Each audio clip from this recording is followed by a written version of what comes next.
And next up is Paul Dirmeyer.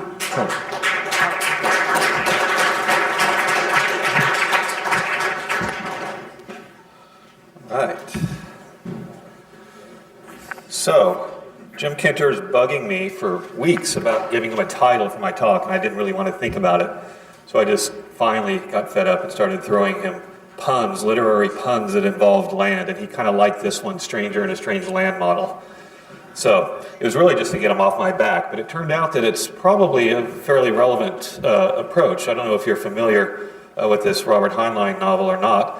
Claims to be the most famous science fiction novel ever written, but it was written back in 1962. And it's been credited with giving rise to, or foretelling, all kinds of phenomenon. Everything from the hippie movement in the US and Europe in the 1960s, to the invention of waterbeds, to the rise of megachurches. All of this is in this book. And so it's kind of appropriate because we're giving Shukla, recognizing so many fields that he has been giving rise to or foretelling things which we now consider routine science and climate. So in that same pioneering vein, I want to have a quick look at what Shukla may be credited for in the realm of land-climate interactions.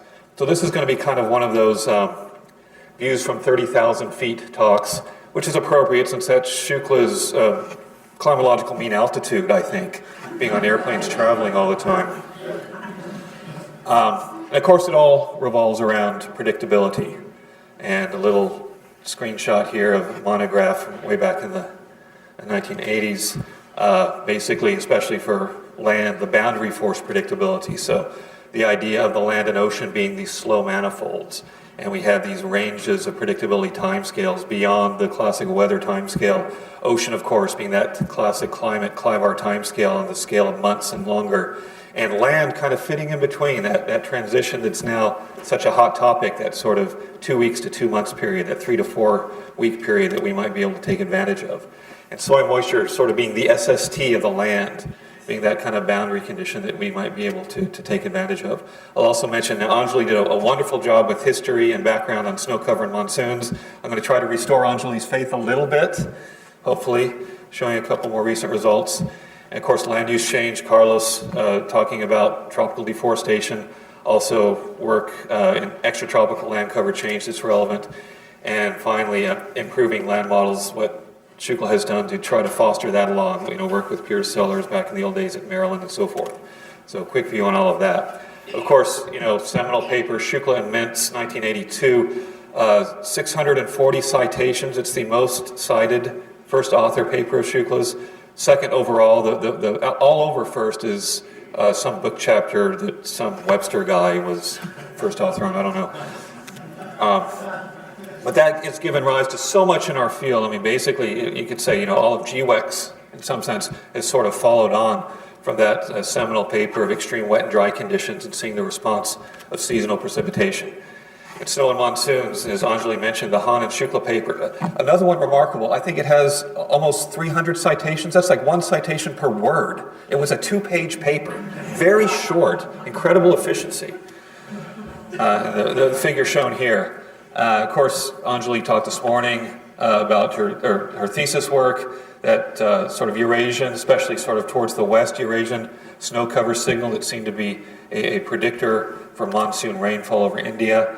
Li Chu, who was in the audience this morning, there he is, yes, a student of Shukla and myself a couple years ago, revisited that in the Glacé framework. I'm glad Randy Koster is here as well, looking at, instead of soil moisture as a predictor, as snow as an indicator of land-atmosphere coupling, and finding again these separate albedo effects and delayed hydrologic effects that manifest later through the soil moisture across the northern tier, which we were then later able to link to, again, the Indian rainfall. More recent work that Shubhadeep Halder has been doing with myself. He's a postdoc supported on our monsoon mission project, finding again that there's not only the snow cover fraction, that albedo predictor signal that connects with the western Eurasia, but also seeing now that in the eastern part of Eurasia, Siberia, that we see this strong positive connection with snow-water equivalent, which translates to soil moisture and Indian monsoon rainfall. And the reason we think that that signal is showing up just on that one side seems to be connected with much longer land surface memory on the western side of Eurasia as compared to the east, or on the eastern side compared to the west. So that seems to be a soil moisture memory element that might be promoting that signal. Now, in terms of deforestation, of course, there was the Shukla et al. And Nobre et al. Papers back in the day, along with Bob Dickinson doing pioneering work with Ann Henderson Sellers in this, which begat a whole cottage industry of students like myself under Shukla who did a thesis on this topic. Andrea Hamann, who worked with Bob Dickinson in Arizona, working on this as well. Andy Pittman with Ann Henderson Sellers back in England before they were exiled to the penal colony. Did his PhD on that, and Jan Polcher, another one in France, who was working with Katja Laval. All of us did work on this kind of tropical deforestation problem, and so that we have results from that back in the day. And Ed Schneider always says that everyone forgets what was done after about 20 years and then goes back and sort of repeats the same work, and sure enough, the same is true. A student of mine has come back, and Andrew Badger, and revisited the problem with sort of current models, looking at a fully coupled land-ocean atmosphere system, tropical deforestation in the Amazon, and also putting in much more realistic land surface with actual tropical crops that are representative of things like the behavior of soybean and rice and corn in the low latitudes, and getting very interesting responses to ITCZ over ocean, even with the coupled system, and some large-scale effects that are suggesting some remote responses as well. Another clever thing he's done related to this progressive deforestation and tipping point work that Carlos Nobre has shown is he's looked at that same response, whether half deforestation gives you half the signal of complete deforestation. What's the linearity of the response? Do we have kind of a progressive early saturating response, or something that's a little more gradual where it kind of accelerates over time and you have to get pretty close to total deforestation? And it depends the field you look and the location you look, you see both signals. Extratropical land use, seminal work, Yongkang Xie and Shukla, looking at afforestation and desertification in the Sahel, and seeing how the rainfall pattern there very closely mimicked what was observed between the rainy period in the 50s, the droughts later on. Adding fuel to the fire of, okay, is this just an SST signal? Is there a land surface feedback? Again, part of my thesis work was also on desertification in the subtropics, finding the response signal was very different in every part of the world where we looked. There was no systematic rule of thumb that told you how climate would respond to desertification.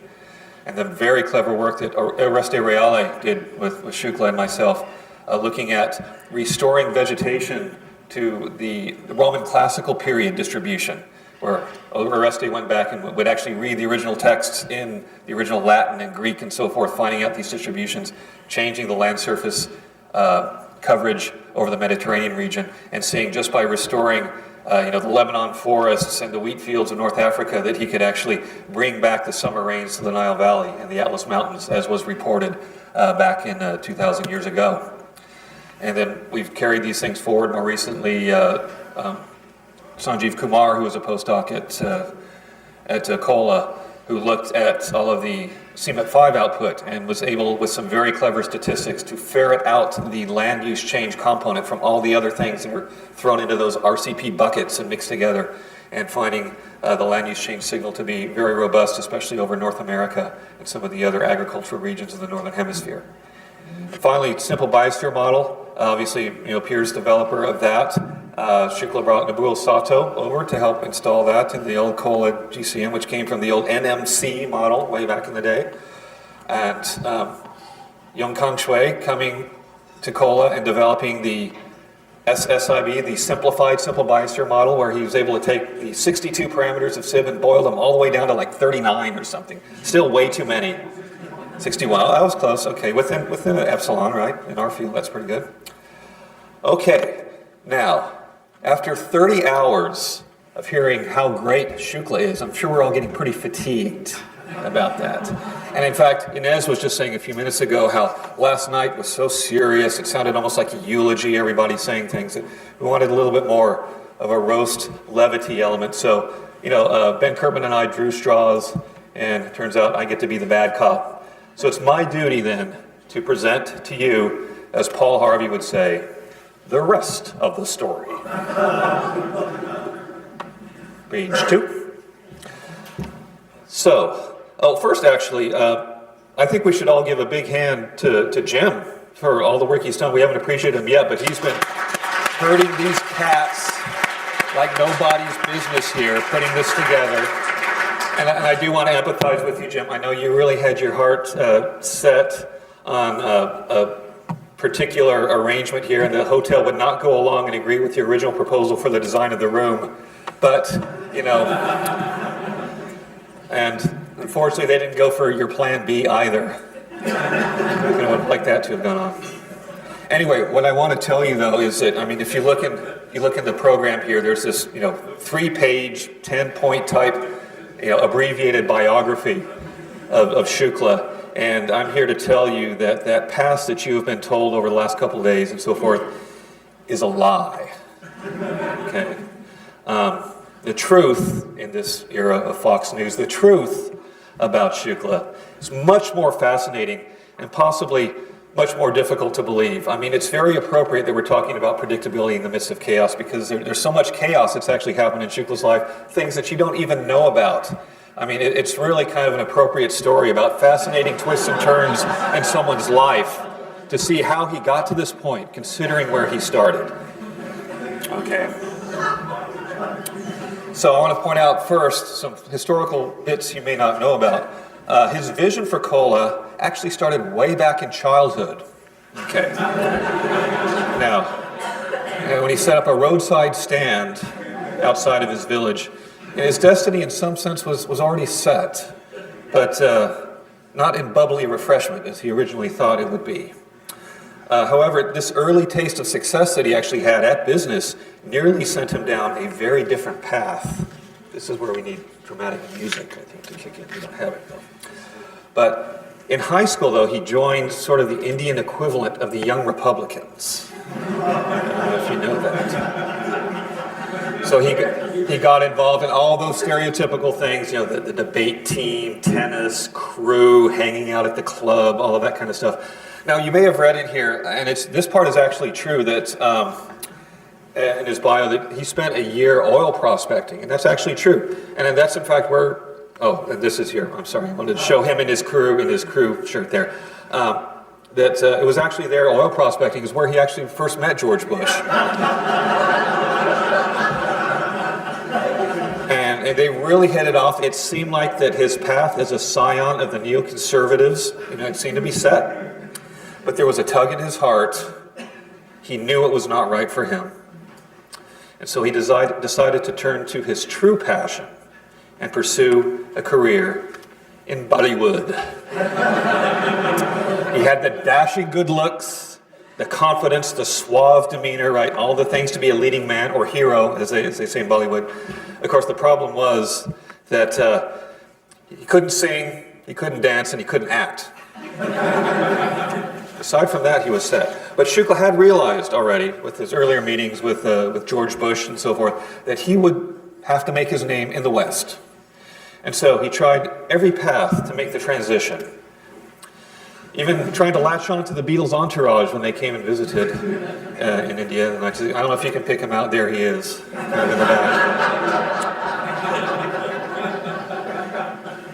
But eventually, as you have heard, and it is true that he did, eventually he met Charney, came to the U.S.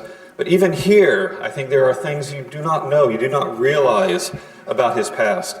Now, we all know Shukla well, that he's not the best when it comes to technology and gadgets, things like that. At NASA, when he was with Yale Mintz and they came up with the idea of running the glass model with the global saturation conditions, Shukla mistakenly flooded the Goddard Computer Lab, and Milt Halem was furious about that, the Cyber 205 there underwater. There was a similar mishap, actually, later on when Shukla proposed the degraded grass experiment for Amazon deforestation. But thankfully, Carlos was able to sort of clean that up and make a good project out of that. Oh, and by the way of props, we have to hand it to Pierce Sellers for his pioneering work, writing the original SIB model. I don't think people here appreciate just how hard it is to type Fortran code with those big astronaut gloves on. I think I'm not sure, is that RADAB or TEMRES. I'm not sure which subroutine you're working on right there.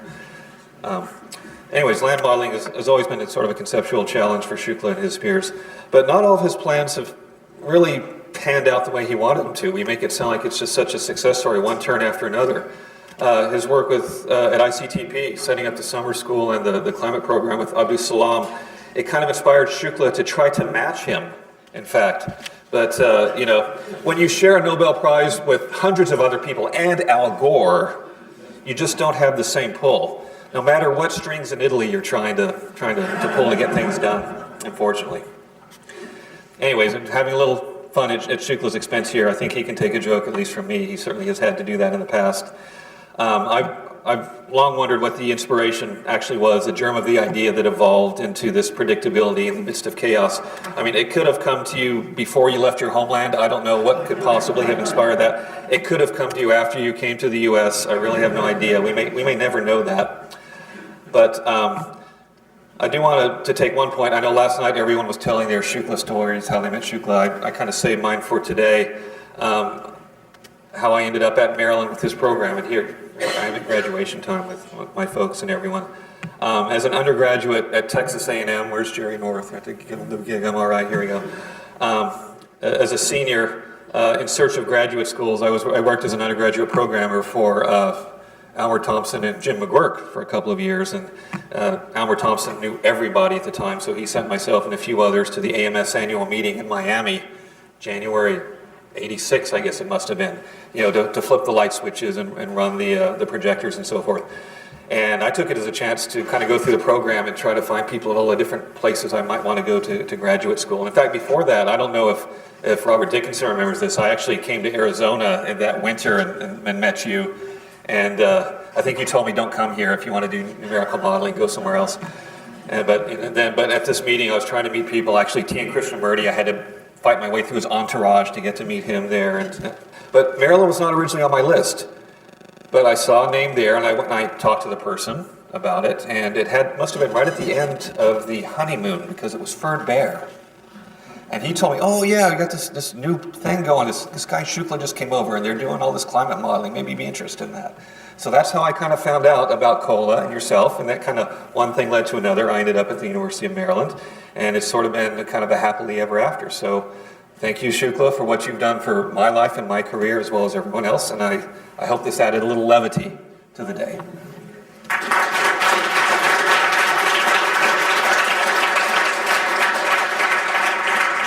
And thanks also to my co-conspirator, who's in this photo somewhere. So any questions about the veracity of any of that? There shouldn't be any questions. Well, it is all true then. Another thing to blame on furred bear is what you're saying. If you want to look at it that way, sure. It's quite the dossier. Okay, thanks a lot, Paul. Sure.